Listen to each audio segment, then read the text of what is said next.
Baik, salam. Puji Tuhan, terima kasih untuk Tuhan Yesus yang kasih saya kesempatan lagi malam ini bisa ada di persekutuan doa Tiberias. Harusnya minggu lalu, tapi waktu Bapak Voice telepon WA saya pas ada KKR di Rote satu malam, saudara, tanggal 27, jadi harus ke Rote, jadi tidak bisa khotbah minggu lalu. Dan memang kesaksian dari Mama Telda tadi, laut ngamuk, saudara-saudara. Jadi pergi dengan cuaca yang buruk, pulang juga dengan cuaca yang buruk. Tapi karena memang sudah iya untuk melayani, jadi harus berangkat, saudara-saudara. Dan saya senang sekali malam ini ketemu dengan Bapak Voice, dengan Mama Telda, saudara-saudara semua, dan juga teman saya Pak Pendeta Markus Maukari. Puji Tuhan. Mari kita buka kitab kita. Sudah jam 8.15. Injil Yohanes pasal 4, saudara-saudara, ayat 4 sampai ayatnya yang ke-10. Saya akan bicara dengan judul Perjumpaan dengan Yesus Mengubahkan Kehidupan. Injil Yohanes pasal 4, ayat 4 sampai ayatnya yang ke-10. Saya akan bacakan firman Tuhan, saudara bisa simak, dan kalau ada ayat-ayat yang jadi rema buat saudara-saudara, bisa saudara garis bawahi. Injil Yohanes 4 ayat 4 sampai ayat yang ke-10.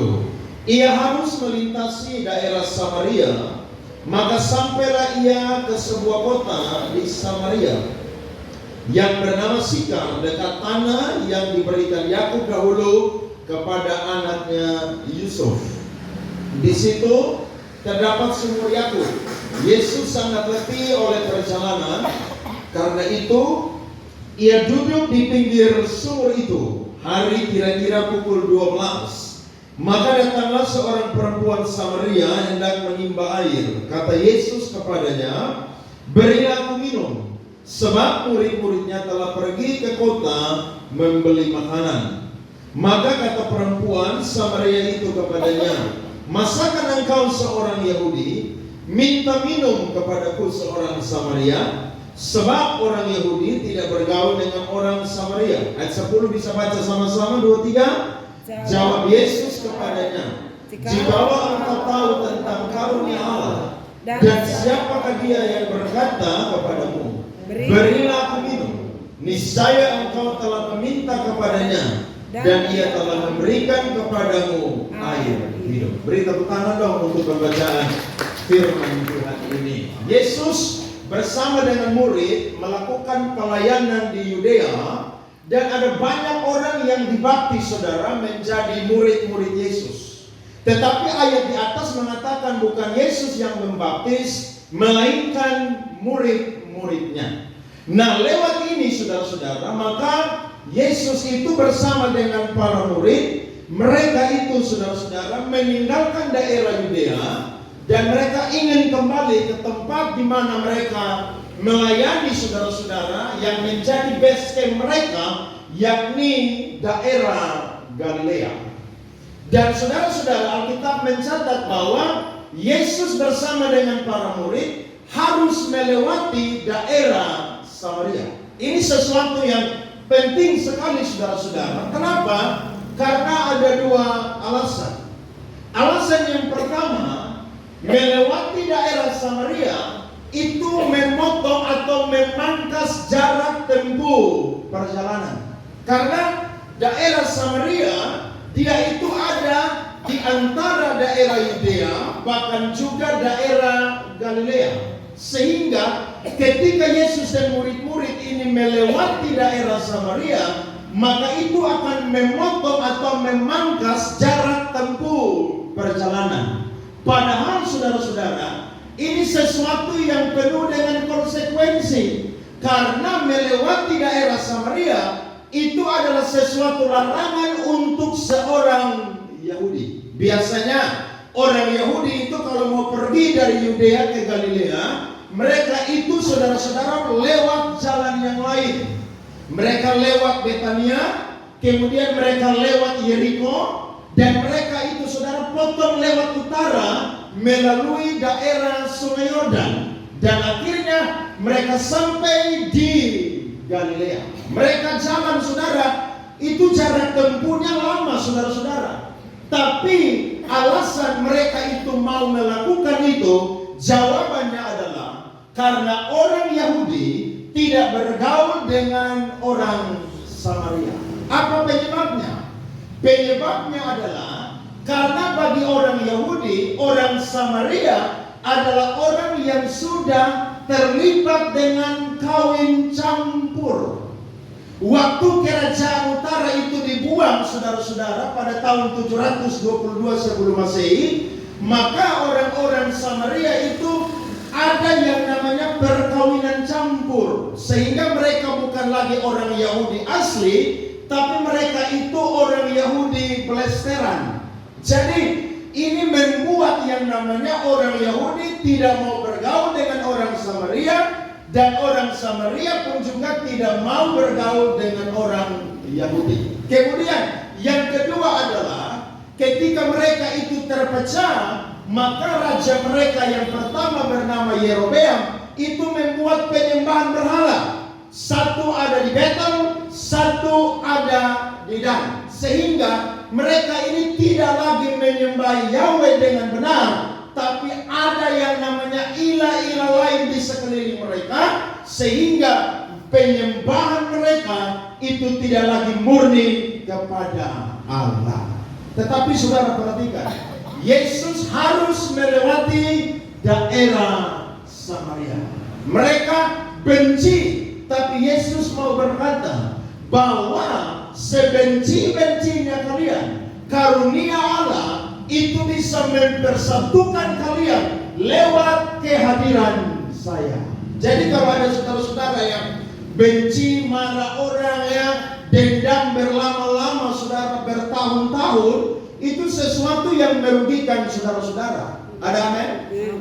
Lihat, Yesus ini saudara lewat Samaria. Harusnya orang Yahudi pun juga mau ke Galilea atau dari Galilea mau ke Yudea lewat Samaria. Karena itu saudara memangkas jarak tempuh perjalanan. Tapi gara-gara benci, dendam, marah saudara-saudara, mereka ikut jalan lain. Ini sebenarnya kalau ditarik ke keadaan kita hari ini, ada banyak orang Kristen seperti kesaksian Mama Telda tadi, benci saudara seiman, keluarga saudara itu bertahun-tahun. Dan tahukah saudara, pada zaman Yesus, orang Israel, orang Yahudi, mereka itu benci saudara 700 tahun. Lama atau tidak saudara-saudara? Lama. Bahkan ada di antara kita dengar orang Kristen, saya marah kamu sampai lubang kubur. Nah, orang yang dendam orang tidak mengampuni, biar mau rajin persekutuan doa, rajin gereja, aktif melayani, ingat tidak ada pengampunan bagi dia pun juga. Amin. Jadi kalau saudara ada dendam, marah-marah, malam ini malam pemulihan buat saudara. Satu kali saya khotbah di satu tempat, saya pulang khotbah, ada seorang pemimpin di persekutuan doa itu salam saya, dia bilang, Pak Andre, khotbah tadi mantap luar biasa, memberkati. Memberkati di mana? Pak Andre tahu kok tidak? Yang melayani tadi itu, mereka itu sudah berbulan-bulan tidak ngomong. Di sini ngomong kok tidak? Hah? Ngomong ya? Kalau saudara simpan dendam, kepahitan, marah, gak usah dulu melayani. Karena saya dan saudara melayani, pastikan hati kita adalah hati yang baru dan bersih. Jangan sampai Tuhan mendapati saya dan saudara seperti orang Yahudi dan orang Samaria yang marahan sudah 700 tahun, saudara-saudara.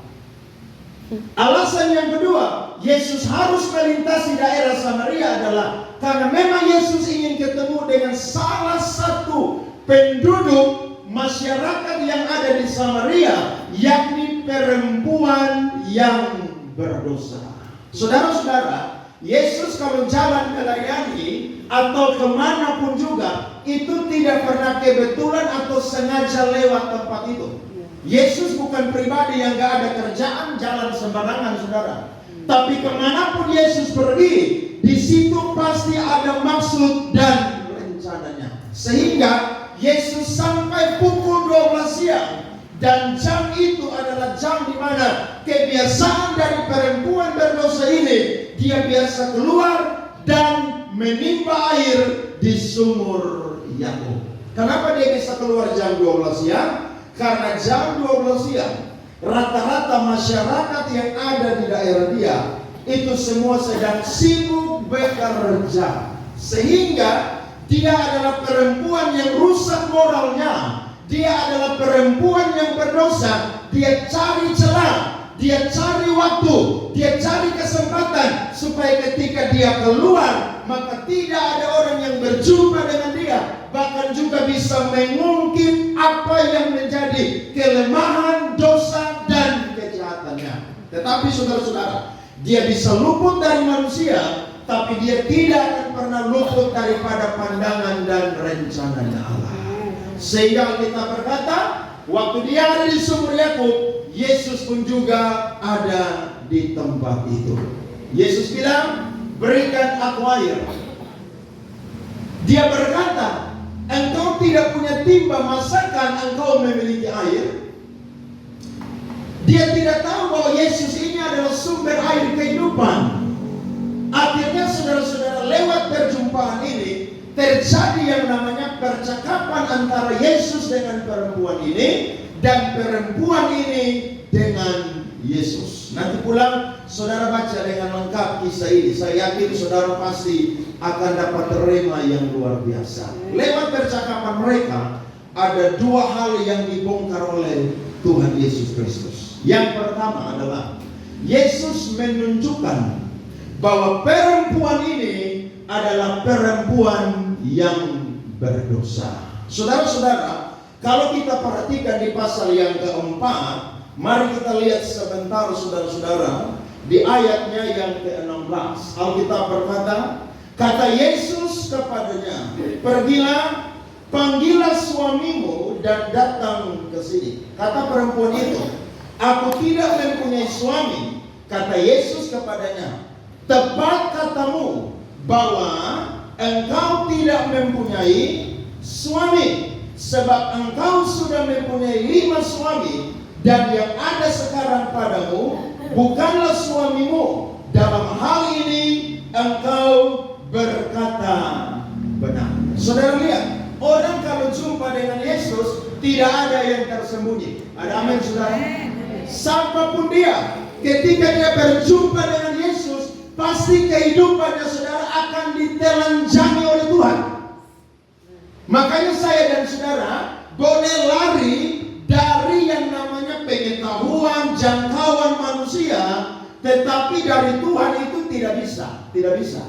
Kalau Tuhan punya rencana dalam kehidupan kita, Tuhan pasti akan membongkar setiap dosa yang ada di dalam kehidupan kita. Dan Yesus berkata, benar perkataanmu. Sekarang laki-laki yang ada bersama dengan engkau bukan suamimu, tetapi adalah laki-laki nomor 6. Kalau bandingkan dengan kita, siapa yang lebih berdosa? Di sini suami satu semua ya? Atau ada yang rencana 2? Ada yang 3? Tidak boleh. Di Afrika banyak, Iran banyak sana. Perempuan ini saudara, moralnya sangat rusak. Dia mencoba untuk terus menyembunyikan dirinya dari yang namanya jangkauan manusia. Tetapi yang menarik adalah waktu Yesus berjumpa dengan dia, Yesus tidak langsung menghakimi dia. Ini menarik saudara-saudara. Biasanya kalau kita jumpa dengan orang berdosa, kita langsung dengan cepat untuk yang namanya menghakimi dia. Tapi Yesus itu pandai sekali, bijak sekali saudara, untuk bisa memasukkan Injil dalam kehidupan setiap manusia. Dia buka dengan percakapan saudara-saudara, dan perempuan ini mengaku dengan jujur bahwa betul suami atau laki-laki yang ada bersama dengan saya adalah laki-laki nomor ke-6. Aduh, ini perempuan moralnya sangat rusak luar biasa. Tetapi memang Yesus itu, saudara-saudara, adalah Maha Tahu, sehingga tidak ada yang tersembunyi di hadapannya. Ada amin, saudara? Saya banyak pelayanan, saudara-saudara. Jadi pendeta sudah mau 9 tahun. Dan setiap kali pergi khotbah, pulang pelayanan, KPI, KKR, ada banyak orang yang jumpa saya. Mereka kesaksian, Pak Pendeta, firman Tuhan tadi itu jadi berkat buat saya. Saya percaya setiap firman yang datang untuk kita itu tidak akan pernah sia-sia. Makanya kalau firman datang, jangan kita bilang firman untuk teman saya yang ada di kiri atau yang ada di kanan saya. Tidak. Setiap firman yang datang pasti akan menelanjangi kehidupan saya dan saudara. Dan yang hebat adalah biar Yesus menelanjangi, tapi Yesus tidak pernah menghakimi, saudara-saudara. Dia bijak sekali untuk membuka percakapan dan memasukkan Injil dalam kehidupan setiap orang. Yang kedua, kalau kita perhatikan apa yang menjadi percakapan antara Yesus dengan perempuan ini adalah Yesus sedang bagaimana membuka cakrawala berpikir ataupun juga pegangan dari perempuan ini, karena perempuan ini bersama dengan warga Samaria, mereka itu bukan menyembah Allah yang ada di Yerusalem, tapi mereka itu menyembah Tuhan mereka yang sudah dirintis oleh nenek moyang mereka yang ada di Samaria bertahun-tahun, yakni penyembahan yang ada di Gunung Gerizim. Sehingga penyembahan antara orang yang ada di Samaria dengan orang yang ada di kerajaan selatan atau Yerusalem itu adalah penyembahan yang penuh dengan persaingan. Tapi waktu Yesus hadir, Yesus berkata, kamu tidak akan lagi menyembah di gunung itu, bahkan tidak akan lagi menyembah di Yerusalem, tetapi penyembah-penyembah yang benar akan menyembah Bapa di dalam roh dan kebenaran. Kita lihat ayat 20. Nenek moyang kami menyembah di atas gunung ini, tetapi kamu katakan bahwa Yerusalemlah tempat orang menyembah. Kata Yesus kepadanya, percayalah kepadaku, hai perempuan, saatnya akan tiba bahwa kamu akan menyembah Bapa bukan di gunung ini dan bukan juga di Yerusalem. Kamu menyembah apa yang tidak kamu kenal. Kami menyembah apa yang kami kenal, sebab keselamatan datang dari bangsa Yahudi. 23. Tetapi saatnya akan datang dan sudah tiba sekarang bahwa penyembah-penyembah yang benar akan menyembah Bapa dalam apa, saudara? Roh dan kebenaran. Sebab Bapa menghendaki penyembah-penyembah yang demikian. Allah itu roh, dan barang siapa menyembah Dia harus menyembahnya dalam roh dan kebenaran. Jadi saudara lihat, ketika Yesus masuk dalam kehidupan seseorang, penyembahannya dia pun juga berubah. Kemarin saya ke Rote, KKR di Pantai Baru, Purwafo. Itu sesuatu yang bagi saya, saudara-saudara, pemandangan yang aneh. Karena saya melihat rata-rata orang di sana adalah orang-orang Kristen. Tapi mereka adalah orang-orang yang bukan hanya menyembah Yesus saja, tapi ada yang kesaksian kepada saya, mereka adalah orang-orang yang masih suka menyembah ilah-ilah yang lain. Dan saya yakin masih banyak orang Kristen yang bukan hanya menyembah Yesus saja, tapi menyembah ilah-ilah yang lain. Makanya ada nyong-nyong, bapak-bapak, biasa di dompet itu ada akar-akar sedikit. Ada yang pakai cincin, saudara, tidak bisa dilepas. Ya, ada yang punya penyembahan yang lain. Bahkan ada orang juga yang sudah melayani majelis juga, saudara, hamba Tuhan juga, saudara, tapi masih pakai ilmu hitam dengan ilmu putih. Saudara bisa bayangkan, penyembahan yang Yesus tuntut adalah penyembahan yang sejati kepada Allah yang benar. Dan pada waktu itu, kalau orang mau menyembah Allah, hanya melalui satu jalan, yakni Yesus Kristus. Itu sebabnya ada kalangan-kalangan orang-orang non-Kristen yang berkata, masa Allah kok jadi manusia? Masa juru selamat kok adalah seorang jadi manusia? Mereka tidak tahu Alkitab berkata, Yesus pernah berkata, akulah jalan dan kebenaran dan hidup. Tidak ada seorang pun dapat sampai kepada Bapa kalau tidak melalui aku. Yesus mau berkata, kamu tidak usah lagi menyembah di atas gunung itu. Bahkan orang-orang Yerusalem pun juga tidak usah menyembah. Tetapi aku adalah pusat dari penyembahan. Menyembah di dalam roh dan kebenaran. Nah, orang kalau mau menyembah dalam roh dan kebenaran, berarti rohnya sudah harus dipulihkan, saudara. Hidupnya juga sudah harus dipulihkan. Ketika saya dan saudara jadi penyembah yang benar, maka penyembah yang benar itu tidak cuma terjadi ketika saya dan saudara ibadah model begini.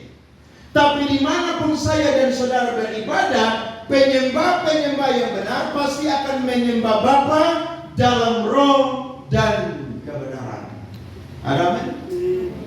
Saudara jangan tunggu jam ibadah baru menyembah.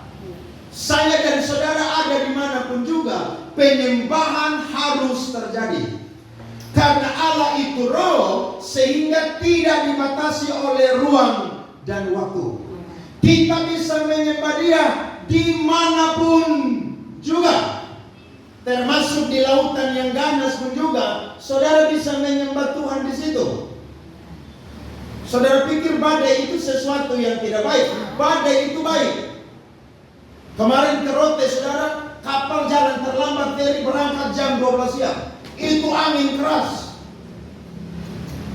Untuk pelayanan, kalau tidak saya pulang tuh. Siapa mau berenang di Kuku Aku, saudara-saudara? Sampai Kuku Aku, semua orang menyanyi, saudara.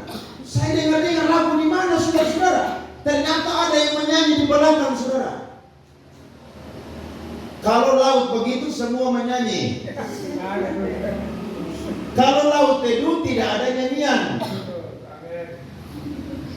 Feri diangkat oleh gelombang, turun, saudara. Ibu-ibu, oma-oma, nenek-nenek, Rote semua, saudara, berteriak lama tua. Saudara tahu, Tuhan Allah tolong. Tapi ada satu perahu kecil, saudara, itu pakai layar. Dan tahukah saudara, bagi seorang nelayan yang menggunakan perahu kecil atau pakai layar, angin itu baik, saudara. Karena dengan angin dia bisa menggunakan sarana itu supaya dia lebih cepat sampai tujuan. Saya lihat ini feri jalan lambat, kayaknya saya lari lebih cepat ini feri. Tapi ada orang satu yang sering pulang Rote, dia bilang, Pak, memang harus gigi satu supaya kapal itu berat. Kalau dia cepat, kapal ringan, gelombang datang, diangkat tenggelam. Sampai Rote jam 5, saudara. Jam 7 langsung KKL. Saya mabuk parah, saudara-saudara. Langsung cari tolak angin, minta makan yang banyak, langsung khotbah, saudara-saudara. Besok pagi 5:30 berangkat lagi dari sana. Capeknya luar biasa. Tapi saya mau berkata, ketika firman Tuhan sampai, ada banyak orang yang mengalami jamahan Tuhan. Firman Tuhan datang tidak pernah sia-sia. Karena salah satu yang Tuhan mau rubah adalah penyembahan saya dan saudara. Tuhan mau setiap kita menyembah Dia di dalam roh dan kebenaran. Makanya pastikan sebelum saya dan saudara menyembah Tuhan, saya dan saudara sudah jadi orang-orang yang sudah dibenarkan oleh Tuhan. Baru saya dan saudara bisa menyembah Dia di dalam roh dan kebenaran. Nah, saudara-saudara, ketika Yesus membongkar dua hal ini, maka perempuan ini takjub, saudara-saudara, dengan Yesus. Kita perhatikan ayatnya yang ke-20. Saudara lihat di situ. Firman Tuhan berkata, ya, saudara perhatikan ayatnya yang ke-16. Kata Yesus kepadanya, pergilah panggillah suamimu. Dan saya lompat saudara-saudara di ayatnya yang ke-25.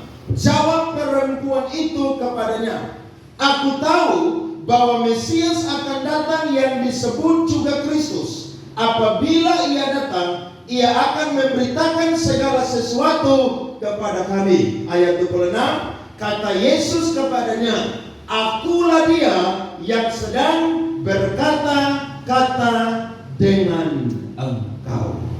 Hanya Yesus, hanya Tuhan, hanya Mesias yang mampu menyelidiki kehidupan setiap orang. Jadi kalau kita nih jangan sok-sok tahu dengan kehidupan sesama kita. Karena yang paling tahu saudara-saudara adalah Tuhan Yesus Kristus. Jangan cepat-cepat menghakimi kehidupan seseorang karena mungkin belum waktu pemulihan terjadi dalam kehidupannya. Yesus tidak menghakimi perempuan ini, tapi dia membuka percakapan. Dan lewat percakapan ini, perempuan ini menyadari bahwa Yesus bukan orang biasa, tapi mungkinkah dia adalah Kristus?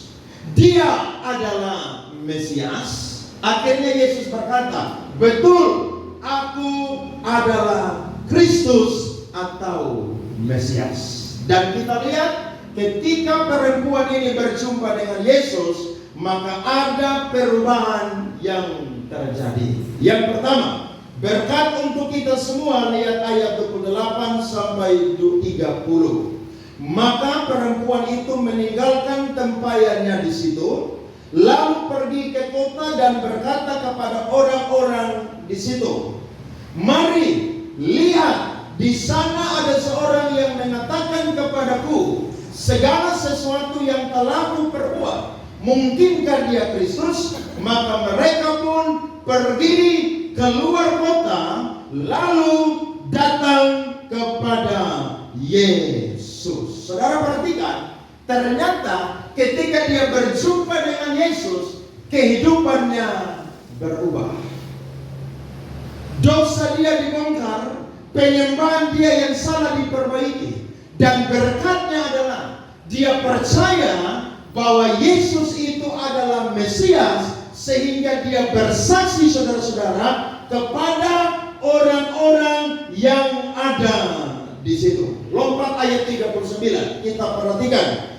Dan banyak orang Samaria dari kota itu telah menjadi percaya kepadanya. Karena siapa saudara? Karena perkataan perempuan itu. Perhatikan, dia perempuan berdosa, dia adalah seorang penyembah yang tidak benar.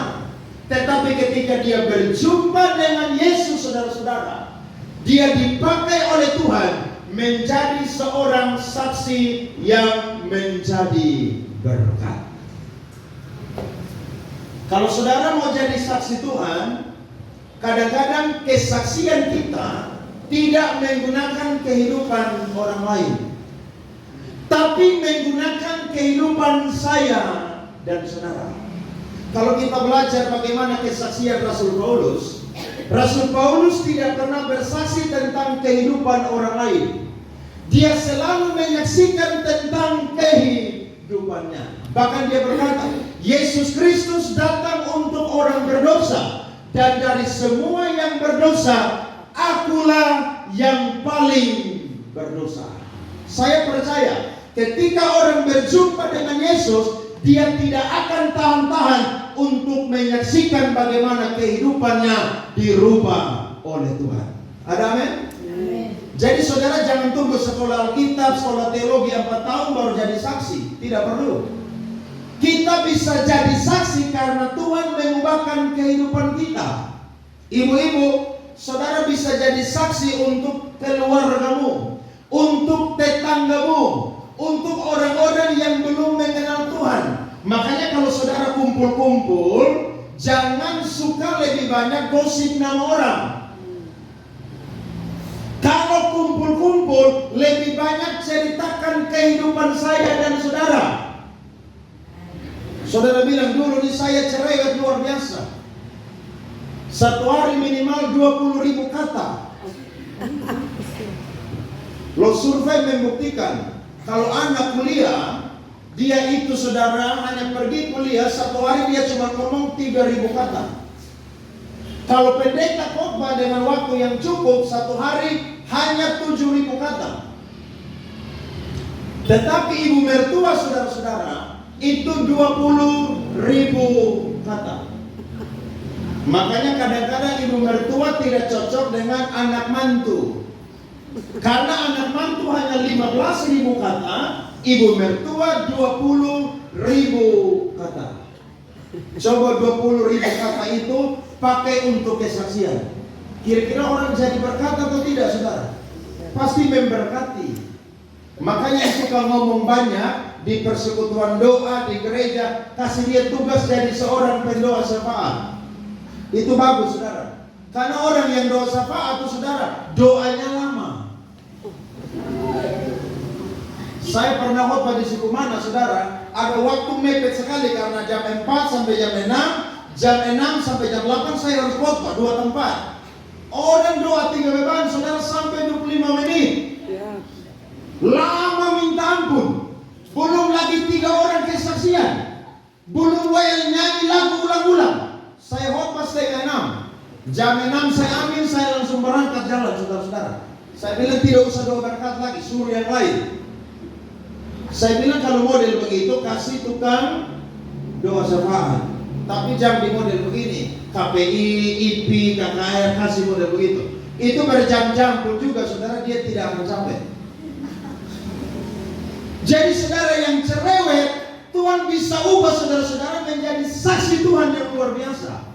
Perempuan ini dia tidak menyaksikan kehidupan orang lain, tapi dia menyaksikan kehidupan dia. Bagaimana ketika Yesus berjumpa dengan dia dan dia berjumpa dengan Yesus, kehidupannya diubahkan oleh Tuhan. Dia menjadi penginjil yang hebat di Samaria, di Sikar, saudara-saudara. Jadi hidup kita mari pakai untuk menjadi saksinya Tuhan. Dimanapun kita berada, jadilah saksinya Tuhan. Kita orang persekutuan doa, orang karismatik Pentakosta, suka keliling di dunia, saudara, pelayanan. Saudara boleh bersaksi di tempat-tempat pelayanan yang Tuhan utus. Tapi dalam keluarga sendiri jangan lupa menjadi saksi. Yang paling pertama adalah orang-orang yang ada di dalam rumah kita. Jangan sampai seperti suami istri tadi, 5 tahun tidak ngomong, padahal bapak majelis, mama ketua persekutuan doa. Itu tidak jadi berkat. Masalah pasti ada, tapi kesempatan menjadi saksi Tuhan itu terus Tuhan berikan kepada saya dan saudara. Perempuan ini dia bersaksi bahwa yang berjumpa dengan saya bukan orang biasa, tetapi Yesus mengubahkan kehidupannya saya. Dan saya percaya malam ini saya dan saudara ada di tempat ini karena kita pernah berjumpa dengan Tuhan Yesus Kristus. Amin. Buktinya saudara bisa ada di tikar persekutuan doa.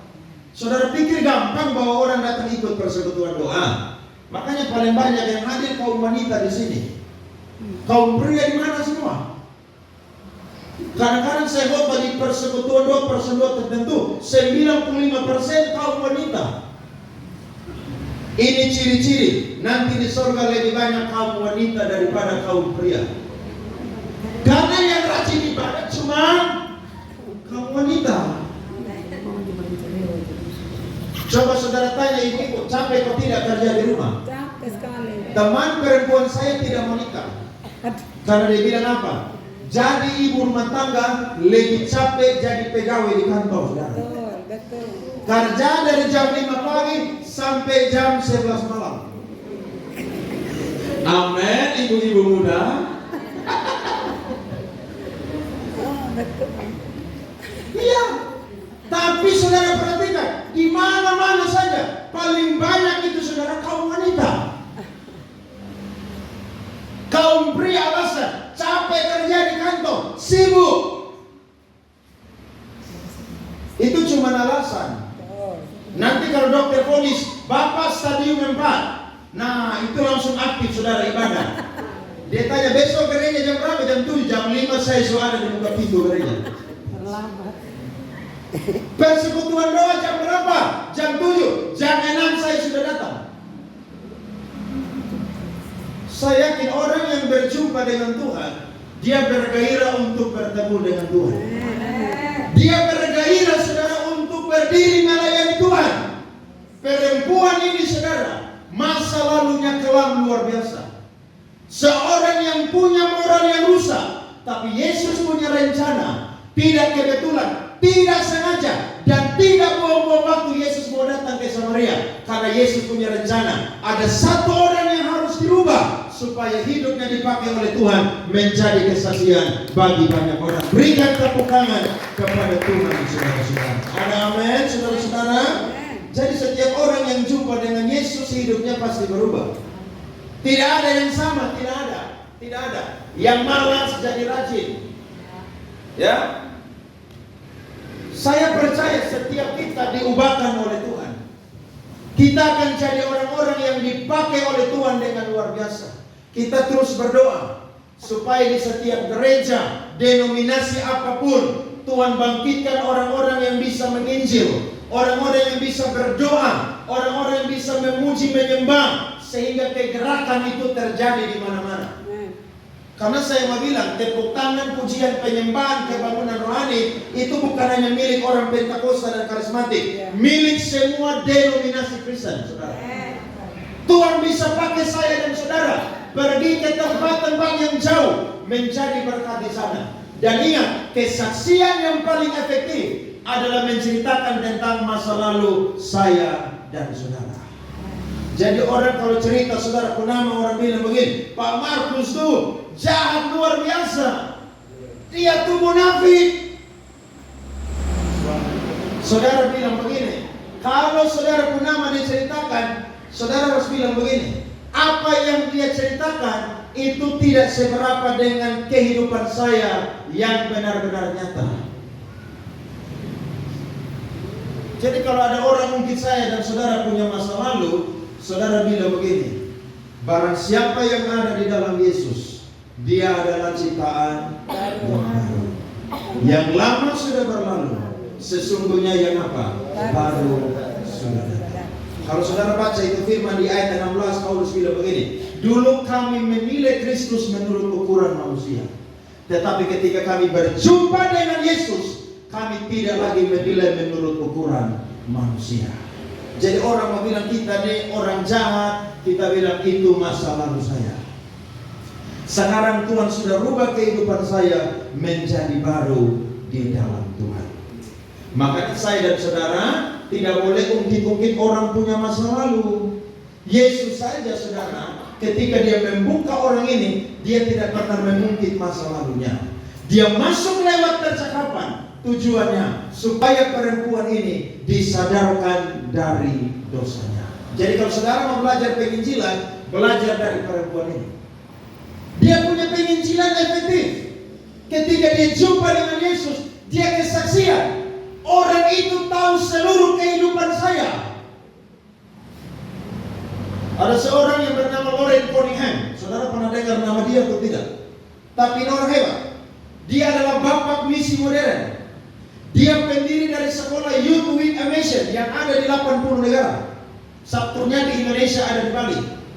Satu kali dia punya teman ini, saudara iri dengan dia. Akhirnya dia punya teman ini sebar gosip. Dia punya kehidupan masa lalu. Semua orang tahu dia punya kehidupan masa lalu. Ketika dia ketemu dengan orang, semua orang menceritakan masa lalu dia. Dia marah dengan teman dia. Akhirnya dia berdoa di kamar dia. Dia bilang, Tuhan bagaimana supaya saya bisa memperbaiki integritas saya di hadapan orang-orang yang sudah tahu masa lalu saya. Tuhan bilang begini, kalau lu ketemu orang-orang, lu jangan ceritakan lu punya baik. Tetapi lu dulu yang bilang begini, apa yang dia ceritakan itu hanya 50%. Justru kalau kamu mau tahu, saya lebih jahat daripada itu. Nah waktu kita ceritakan, Tuhan bisa pakai masa lalu kita saudara untuk mengubahkan kehidupan orang lain. Contohnya, orang mabuk tuh lebih mudah menginjili orang yang mabuk. Kalau dulu dia pemabuk, Tuhan rubah dia akan lebih mudah menginjili orang yang mabuk. Karena masa lalu dia seorang pemabuk. Saudara larang orang mabuk, jangan minum mabuk lagi ya. Saudara larang di sini, mereka pindah ke sana. Orang mabuk itu begitu. Mereka tidak akan berhenti.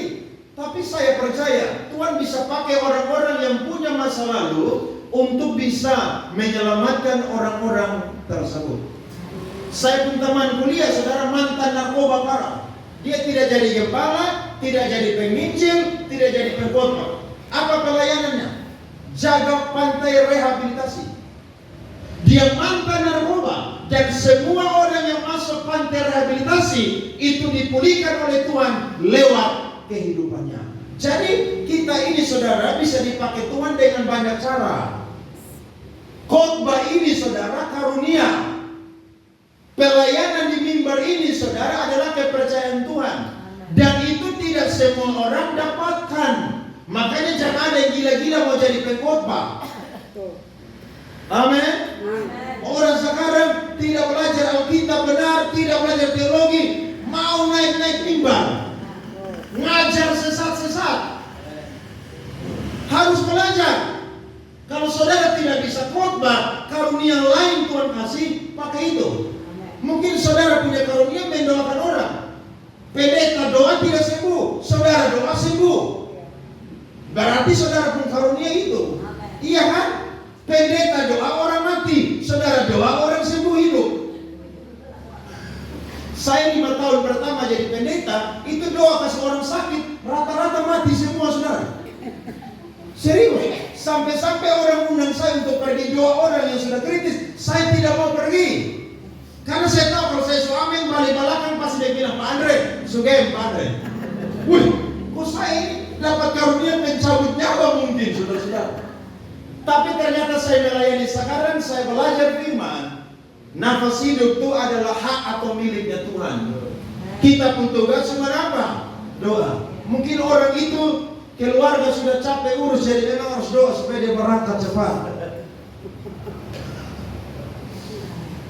Dan kalau orang minta doa, saya pasti akan penuh dengan percaya diri untuk mendoakan. Karena saya yakin, bagian saya adalah berdoa, bagian Tuhan adalah mengerjakan yang terbaik. Kalau saudara bisa pimpin pujian, main musik, tamburin, nyanyi, saudara bisa buat apapun, pakailah itu menjadi saksi Tuhan yang efektif. Perempuan ini tidak jadi pengkhotbah, tapi dia jadi saksi yang efektif untuk orang-orang yang ada di Samaria. Dan saudara perhatikan, yang kedua, perhatikan lihat ayat 40. Alkitab berkata, ketika orang Samaria itu sampai kepada Yesus, mereka meminta kepadanya supaya ia tinggal pada mereka, dan ia pun tinggal di situ 2 hari lamanya. Dan lebih banyak lagi orang yang menjadi percaya karena perkataannya. Ayat 42, dan mereka berkata kepada perempuan itu, perhatikan, kami percaya tetapi bukan lagi karena apa yang kau katakan, sebab kami sendiri telah mendengar dia, dan kami tahu bahwa dialah benar-benar juru selamat dunia. Ternyata Yesus ada di Samaria bukan hanya untuk satu orang saja, tapi Yesus ada di Sikar Samaria untuk lebih banyak orang lagi. Perempuan ini dipakai menjadi perantara, dan ketika dia bersaksi tentang Yesus adalah Mesias, maka mereka itu, saudara, ingin tahu siapakah Yesus, ingin mengalami Yesus. Akhirnya mereka undang Yesus untuk tinggal 2 hari lagi di tempat mereka. Dan Alkitab berkata, orang-orang yang ada di tempat itu, mereka mengalami keselamatan daripada Tuhan. Berarti orang kalau ketemu dengan Tuhan, hidupnya pasti berubah. Dan bukan cuma satu orang, Tuhan rindu lebih banyak orang diselamatkan. Perang Israel dengan Iran itu bagus, karena itu mau menuju penggenapan firman Tuhan. Yesus sudah bernubuat, menjelang kedatanganku yang kedua kali, ada banyak fenomena-fenomena yang terjadi. Salah satunya adalah apa? Peperangan. Bangsa akan bangkit melawan bangsa. Kerajaan akan bangkit melawan. Makanya saudara jangan doa tolak-tolak, tengking itu peperangan. Ada orang-orang persekutuan doa tengking itu peperangan. Tidak bisa. Yesus mau datang, itu tanda-tanda fenomena akan terjadi. Tujuannya apa sih? Kalau saudara belajar kitab Yeskiel 38 dan 39, supaya bangsa-bangsa melihat kekudusan Tuhan dan bertobat. Siapa yang tidak takut bom nuklir, saudara? Coba, ini malam jatuh di Pulau Kera 1. Kira-kira saudara akan lihat story semua orang di kota kita. Yesus tolong. Dan saya percaya hari Minggu gereja akan memang siklus orang Kristen itu seperti orang Israel. Kalau Tuhan tolong, lupa Tuhan. Kalau dapat masalah, ingat Tuhan. Kita masih enak di sini, saudara. Mereka di sana tiap hari tidur tidak nyenyak. Tapi saya mau berkata, ini bukan cuma terjadi di sana. Bangsa akan bangkit melawan bangsa, sehingga tidak ada tempat yang damai di muka bumi ini. Makanya orang Kristen harus sungguh-sungguh iring Tuhan, supaya kalau Tuhan belum datang kita mati, kita itu saudara bisa lolos dari antikris dan juga kesengsaraan yang ada. Kalau tidak, saya dan saudara akan masuk di dalam masa-masa kesengsaraan. Makanya ibadah-ibadah model begini ini kebiasaan yang baik, supaya iman saya dan saudara dibentuk menjadi orang-orang Kristen yang punya iman yang kuat. Karena Yesus bilang sebelum dia datang kedua kali akan terjadi kemurtatan yang besar-besar. Makanya banyak orang sekarang pindah agama. Ada yang kesaksian, saya setelah pindah agama, saya lagi menemukan damai sejahtera. Orang tanya, emangnya agama yang lama tidak ada damai? Ya, saya sudah lama tidak ke gereja. Ya pantas lu tidak pernah ke gereja, tidak pernah dengar firman, makanya tidak ada damai sejahtera. Amin. Tuhan bisa pakai segala cara untuk mengubahkan kehidupan setiap orang. Dan kalau Tuhan punya rencana, bukan cuma saya dan saudara saja yang selamat, tapi seisi rumah kita diselamatkan oleh Tuhan. Saudara rindu di surga, satu keluarga semua reuni di sana. Jangan hanya istri yang ada di sana, ada suami, anak-anak semua di sana. Bahkan kita berdoa supaya neraka kosong, surga penuh dengan jiwa-jiwa. Menggenapi Wahyu pasal 7, saudara-saudara. Orang-orang Yahudi yang selamat, bahkan bangsa-bangsa yang selamat. Kita berdoa supaya Tuhan pakai segala cara setiap orang mengalami perjumpaan dengan Tuhan. Tuhan tidak ingin selamatkan satu orang, Tuhan ingin selamatkan banyak orang. Makanya 2 Petrus 3:9 berkata, kalau Tuhan belum datang, bukan berarti Tuhan itu sengaja atau lupa akan janjinya, tapi Tuhan sabar supaya orang-orang pilihannya pun juga berbalik dan bertobat. Jadi Tuhan rindu semua orang yang belum percaya, bahkan yang sudah meninggalkan Yesus, itu kembali kepada Tuhan. Yesus ada di Samaria bukan karena kebetulan. Yesus lewat Samaria bukan karena tidak ada kerjaan, tapi Yesus rindu memulihkan kehidupan banyak orang yang ada di Samaria. Kita berdoa supaya kita dan seisi rumah kita diselamatkan oleh Tuhan. Ibu-ibu, kalau suami belum bertobat, terus mendoakan dia. Bawa dia dalam doa, jangan saudara marah-marah terus. Saudara marah-marah tidak mengubahkan dia. Tapi kalau dia tidur malam-malam, saudara tumpang tangannya dia punya kepala. Tuhan, ubahkan saya punya suami yang kepalanya ada isi batu karang, Tuhan. Tuhan hancurkan batu karang itu supaya dia dipulihkan oleh Tuhan. Loh, seperti air menetes karena batu karang, kalau tiap hari menetes, batu hancur, kok tidak, saudara? Hancur. Jangan saudara pulang persekutuan doa, saudara langsung khotbah suami dari Kejadian sampai Wahyu. Dia bilang, kamu nih pergi ibadah, malaikat pulang jadi setan buat saya. Saudara mendoakan supaya seisi rumahmu diselamatkan. Jadi kalau kita beribadah di gereja, semua orang ada di rumah tuh saudara pergi ke rumah Tuhan, pergi beribadah. Karena saya yakin satu orang selamat, seisi rumah pasti akan diselamatkan. Tuhan ubah kita tujuannya supaya lebih banyak orang lagi yang diubahkan oleh Tuhan. Saudara rindu? Ada banyak orang mengalami Tuhan dalam kehidupannya. Yesus tidak lagi turun di muka bumi untuk jalan seperti begini, tapi ada saya dan saudara yang bisa dipakai seperti perempuan Samaria ini yang menjadi penyambung lidahnya Allah. Kemanapun Tuhan bawa kita dan pakai kita, percaya tidak ada yang mustahil. Akan ada perkara luar biasa yang Tuhan kerjakan melalui kehidupan saya dan saudara. Bersaksi bagaimana saya dan saudara diubahkan oleh Tuhan. Jangan kesaksian orang lain punya hidup, kesaksian saya dan saudara punya kehidupan saja. Itu akan memberkati orang-orang yang mendengar dan mereka melihat kita sudah menjadi baru di dalam Tuhan. Amin saudara-saudara. Biarlah kita seperti perempuan Samaria ini yang dipakai oleh Tuhan menjadi berkat bagi banyak orang. Tuhan memberkati saya dan saudara pada malam hari ini lewat pemberitaan firman Tuhan.